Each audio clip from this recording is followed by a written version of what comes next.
Hello everyone, welcome to my channel.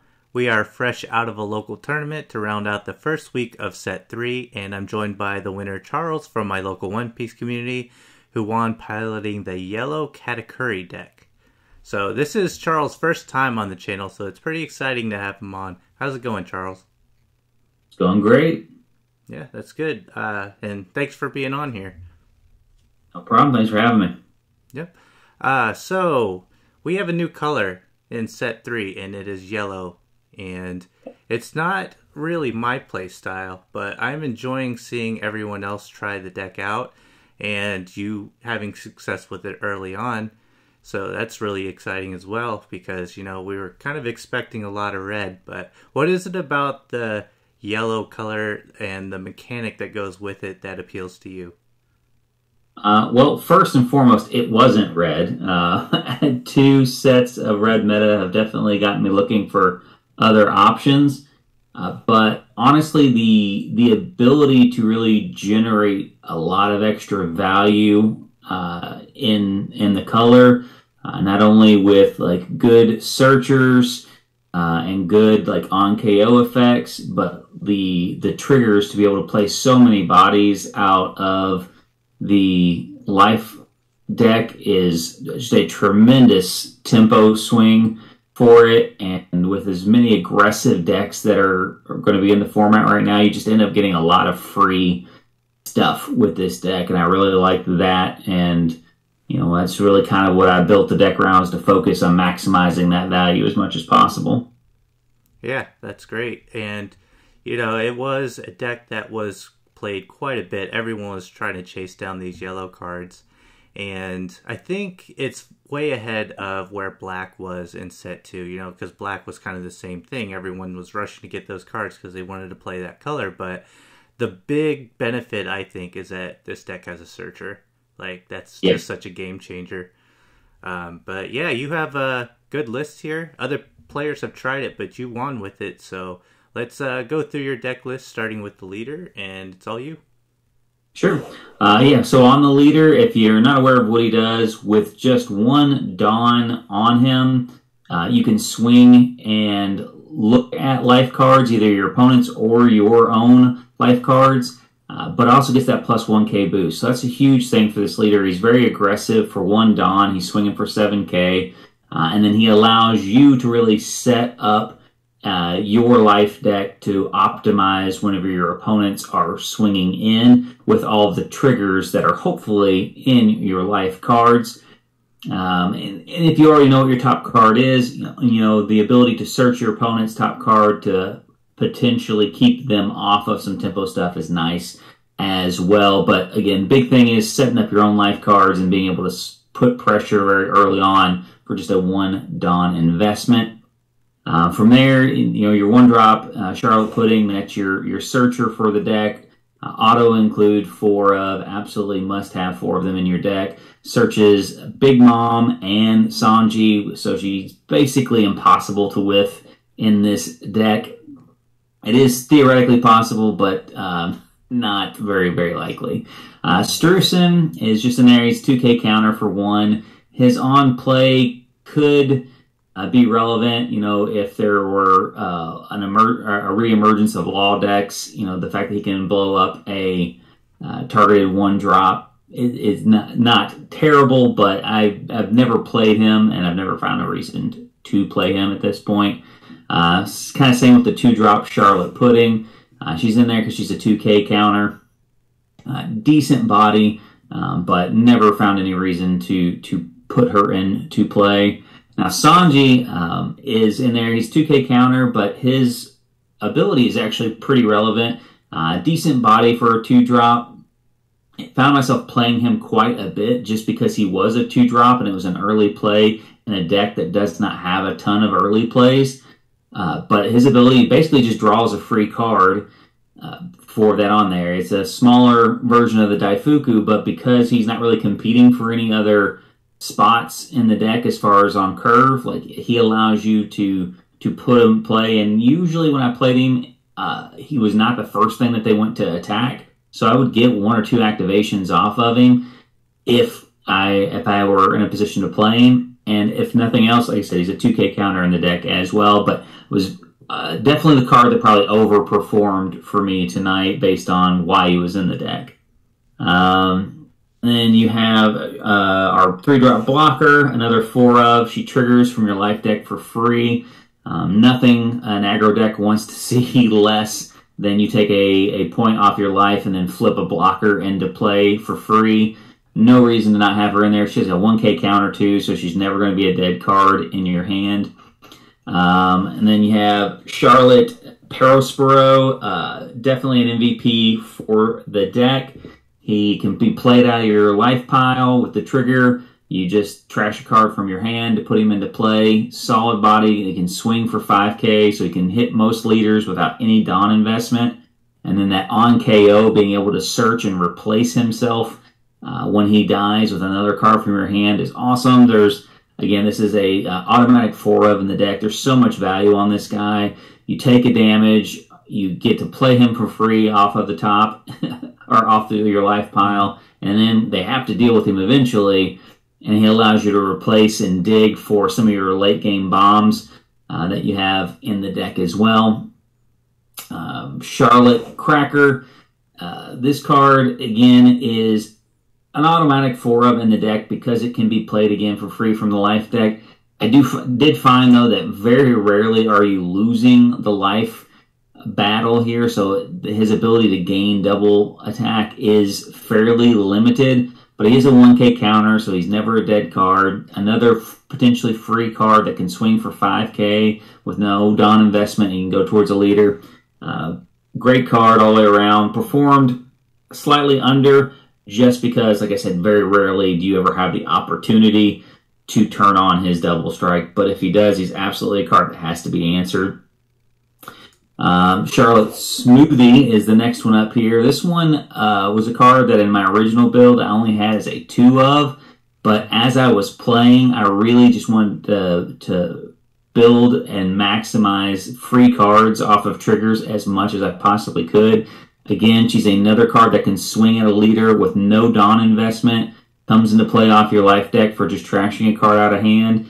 But then she can also net you a card in your hand with her ability when she attacks, and she can put up a lot of power with no Dawn investment on her as well. So her trigger ability has come into play a few times when I've played her, but a card I think that is severely underrated.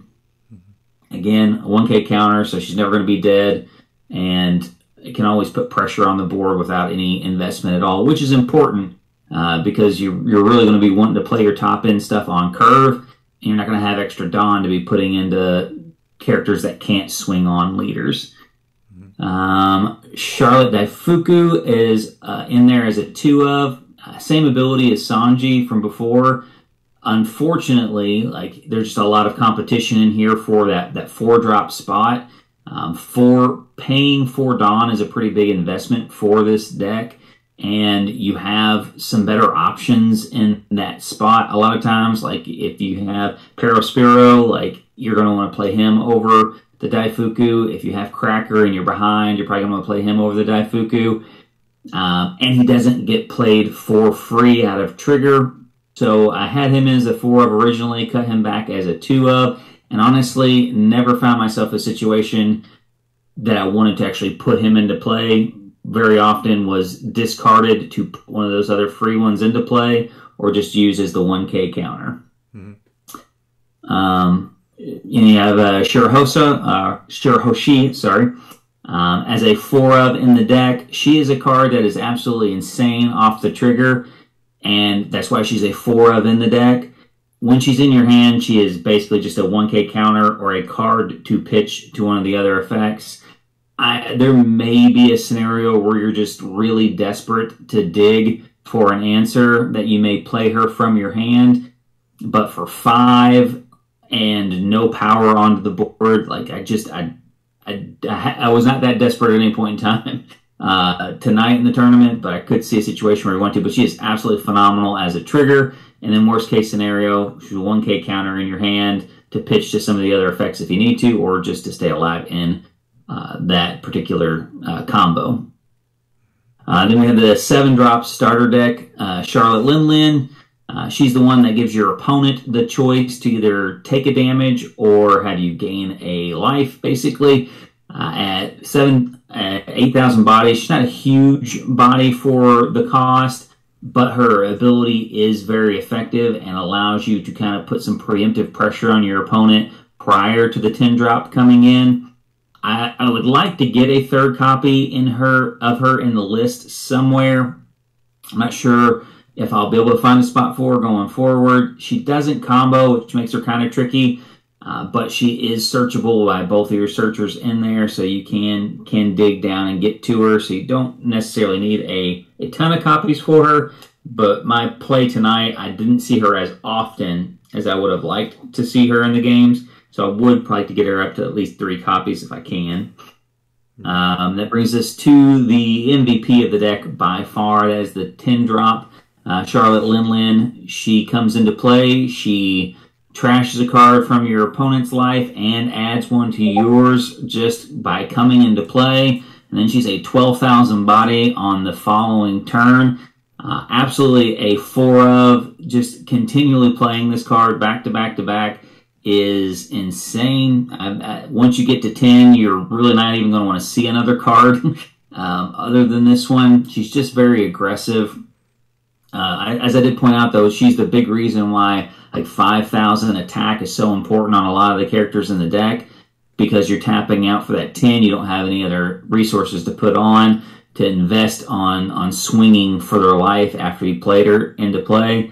But I mean, even in decks where she don't optimize her ability, it's just game-changing to gain the life. The fact that she has any ability above that is just a total bonus. I was never unhappy to see her, and she never wasn't a huge impact on the game whenever she resolved. I feel like she's probably the most impactful card that we've seen so far, and definitely want to maximize my abilities to draw her and get to her and play as many copies per game as I can. The next one, we get to our events. We've got the Ikoku Sovereign. This card is a 2 of, and I don't know that it was so bad that I would be willing to cut it, but I also don't know that it was relevant enough that I'd ever be willing to run more copies of it. It's kind of a weird card there. Its trigger effect can absolutely steal games, and most people aren't planning for a 5k boost whenever they're swinging for significant damages. So it has that surprise factor in there, but tonight, I think the only time I ever used it was to pitch it for other effects, to either put characters into play, etc. It never triggered, and I never left 2 open to play it, so it's hard to say it underperformed because there was only 2 copies in here, and I never really needed the effect to go off. But it's definitely not a card that I would run any more than 2 copies of it in any build of the deck. And then another card that is absolutely just a must-have 4 of in the deck is your Thunderbolt. Probably one of the most offensive triggers in the whole game. If you have to play it for 2, it's, you'll get to choose at that point in time, obviously, to make that sacrifice of 1 life to get rid of that creature, but to have it trigger off your life for free and blow up a 5 cost or less, it hits almost all the relevant cards in the format right now. I mean, up until you get into like the realms of like Ace and bigger, it will take care of those threats that are coming in, and the fact that you get to manipulate it and kind of put it where you want to in your deck is very nice. And worst case scenario, if it's in your hand and you don't want to make the sacrifice, you can pitch it for any of these other triggers that are coming off your deck as well. But like I said, I would absolutely not cut it. I mean, if nothing else, it taps Marco's, a 4-drop Marco. I used it a couple times just to tap him for the final combat. Mm-hmm. So it is a very solid card, and definitely an auto include a 4 of in this kind of a build.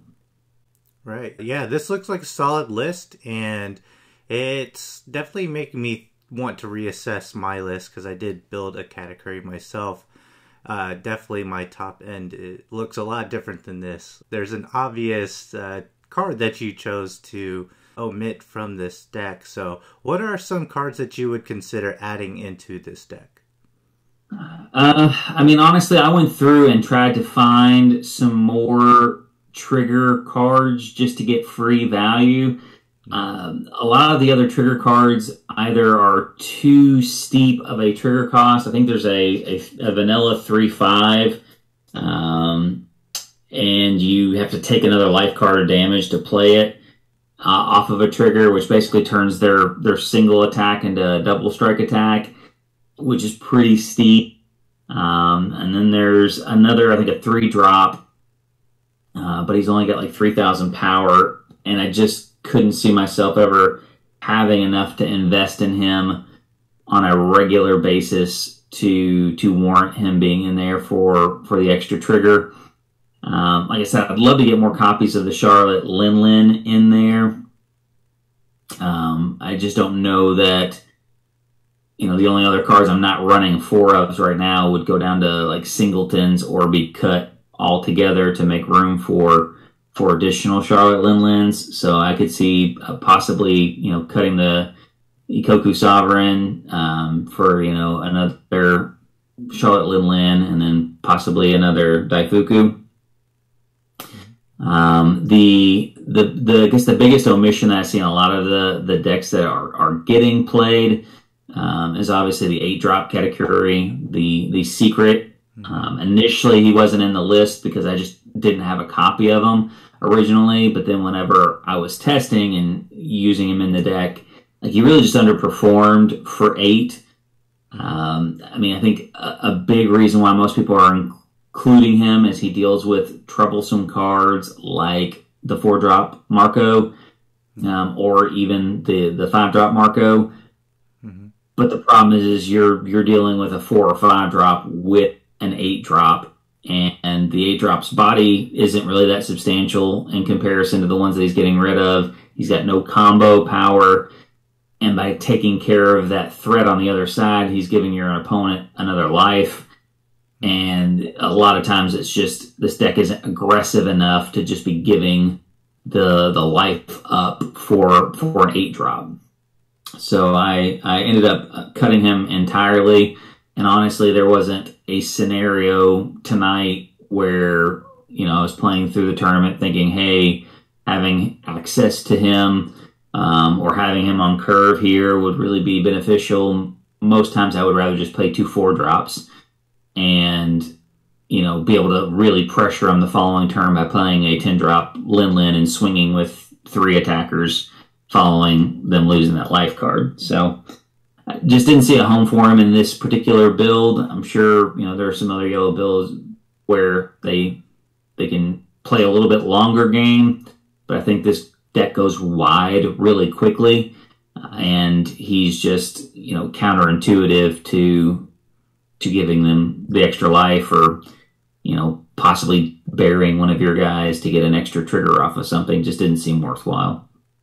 Right, yeah, that's pretty fair. And I do think in my build, like, it's a good card, but it's something that I started out with a higher count of and then kind of cut back. I think 2 is probably where I'm at now with the Katakuri. But yeah, your explanation makes sense. There's a lot of times where I have a lot of top end in my hand and I'm just not able to counter out because my hand's cluttered with them and I can't play them all at once, right? So yeah.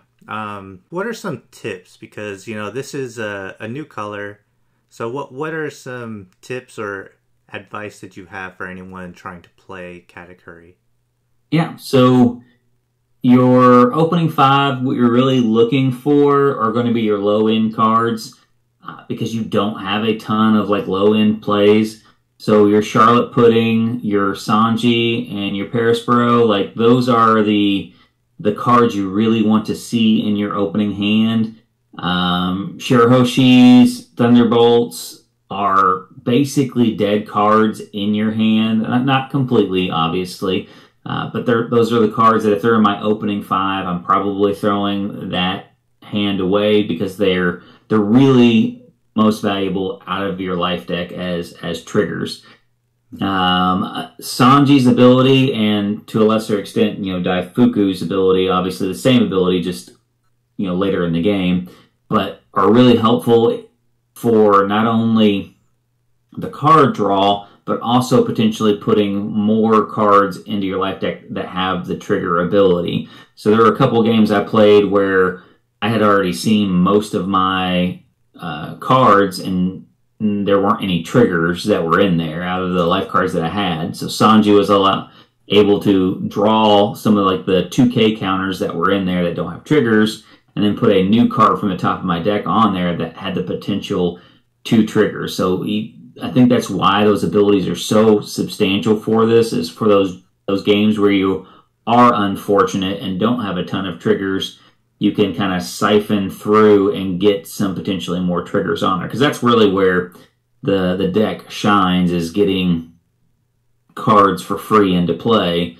Not that the cards are bad if you have to pay their cost, but when your opponent swings on their first turn of the game and hits you for one and turns over a Charlotte Cracker, and they now have more life cards than you, and they just put a free rush, basically double striker, into play for you, like, it's a really bad feeling for them. So like that's really what you're trying to optimize. Using Katakuri, obviously paying attention. I'm not going to sit here and act like it's the most 4D chess leader that is out there, but remembering what you move with Katakuri, remembering what you're planning on triggering. If you have a Thunderbolt in your hand and you're getting ready to play it, you don't want to leave a really relevant card on top of your life deck that you were planning on taking as damage next turn and triggering. So just paying attention to stuff like that. Obviously, if a little more thought may be involved than just playing a straight aggro deck, but just trying to keep track of those game states and what's going to be relevant. Shirahoshi, whenever she triggers, again, it's a great time to dump the cards that you like, the other copies of her that might be in your hand. If you have multiple copies of Thunderbolt in your hand, like, there are good cards to drop, because those are the cards that you never really want to pay for. You just want to get those free. So if you do end up with them clogged in your hand, do not hesitate to drop them for some of these triggers. And always, always, always, always trigger the ones that can be played for free. There's never a card that's too good in your hand to not discard it for giving basically one of those cards rushed for all intents and purposes. Like, anything you can play for free is effectively going to be able to attack the turn it comes into play, because your opponent, is going to have to pass turn and priority back to you. So that was, some of the nuances to the deck, is just making sure that you're capitalizing on that extra resource. That's really what Yellow's advantage is opens up, a new resource pool, which is your life deck. Previously there were some cards that triggered that were good in set 1 and 2, but it was all based on luck, and most of them weren't playable, minus a handful of them. So like, you never really counted on anything out of your life deck, where this deck is built around those 5 cards and making the most out of them. Yeah, I think that's a really good way to approach this deck, especially with it being new. I think you're ahead of the curve compared to a lot of people. And I can definitely say, being on the other end of these value plays off of trigger can be pretty rough, to say the least, because Katakuri is a really aggressive leader to begin with. So if it's getting bodies off trigger as well to attack with, then that's, you're having a good time if you're playing Katakuri and things are going that way for you. Speaking of, I didn't play against your Katakuri, but I did play someone else where the triggers were very relevant. But yeah, speaking of the local tournament that we just had, what were some of the matchups that you faced? I know we talked about it a little bit, and you said, your game plan doesn't really change for you, which is a good way to look at, play your game. But, there are some matchups I think you do maybe approach a little bit differently. So what were some of the matchups that you faced, or some matchups that you want to talk about with Katakuri? So there was a bunch of red tonight, a whole lot of red. I played, I think, 2 aces and a Whitebeard were my red matchups. The aces, honestly, like the biggest thing that you have to take into consideration with aces is like your blocker is going to die. She never lived for more than a turn. If you're getting her for free, you're not going to not play her off the top of your trigger. But don't expect her to stay around, and make sure you're thinking about that before you invest. If you actually are playing her from your hand, there's just a ton of removal in red, the ace decks especially, and she just was constantly being blown up when she was getting played. But again, those red decks are fairly aggressive with the aces. Cards like the Flame Emperor, where they're giving your guy double strike. We talk about like the psychological aspect of the deck. At one point in time, they had played, one of my opponents played Flame Emperor and then swung into one of my character cards instead of my leader, because I had looked at my top card the turn before and left it there. So, they have to make that decision. They're like, hey, if I hit them for 2, I know this guy's playing a ton of triggers. I'm like, I might drop 2 of his characters into play after I just hit them for 2. So that psychological aspect of, your leader putting something on top and leaving it on top can really affect the way your opponent's going to play, because that's, a bad place to be at, because like you said, Katakuri's already aggressive enough as it is. If you're sitting at 3 life and you've got a Flame Emperor in your hand, do you really want to drop 2 attackers onto the board for your opponent? Possibly one of them that has, double strike. Right. So, being able to have that impact on the game. Now, I will say Whitebeard is a little bit more challenging, because Whitebeard being at 6,000 versus 5,000, when you play your Charlotte Linlin, you can't attack that turn. So that did come up.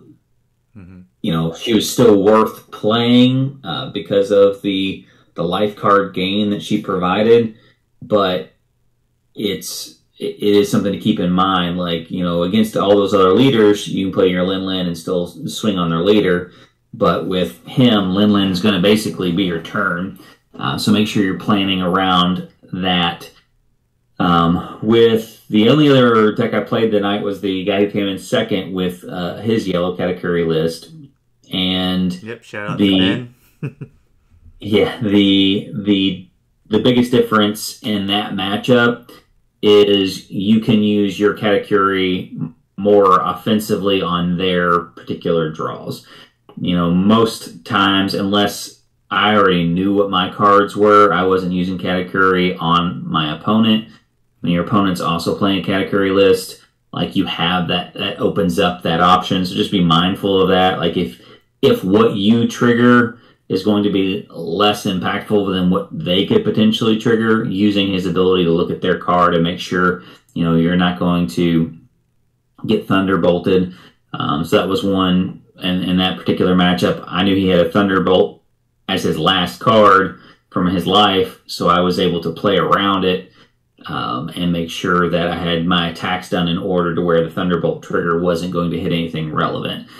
So paying attention to decks like yours in that scenario, and just remembering that Katakuri can also mess with your opponent's draws, not just your own.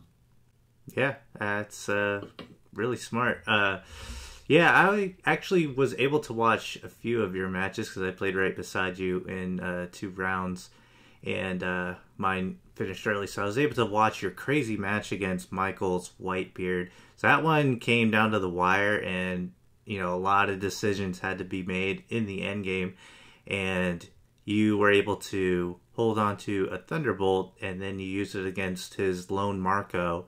And then after that, you just loaded up on 10-drop Big Mom for a 20k swing. And unfortunate for Michael, he countered exactly 20. So that was game for him. So that was an exciting match to watch. And then, yeah, I did watch a little bit of your match with Ben too, and that was another close one. But yeah, Katakuri taking first and second at locals in the first week, like, that is a strong showcase, and it was really good to see. Like I said, there was a sea of red out there, and red is a deck. I'm not gonna bash red at all. You know, I'm not gonna say it's an easy deck. I think Ace is really technical, but you know, those red decks are familiar to us, whereas, you know, yellow isn't. So yeah, I think that's a great thing to see yellow kind of make a place for itself in this meta so early on in OP03. But yeah, thanks for being on the channel, and hopefully I have you on more in the future. You're definitely one of the better players in our area, so yeah, appreciate you being on. Thanks for having me on, man, and probably be playing yellow for the next couple weeks. So yeah, and it's exciting to finally have another color that can challenge for the top spots. So yeah, let me know in the comment section what you guys think of the list and what you think of the new yellow color, its mechanics, and its place in the game. And give this video a like if you enjoyed the profile, and consider subscribing for more One Piece card game content, and I'll see you all in my next video.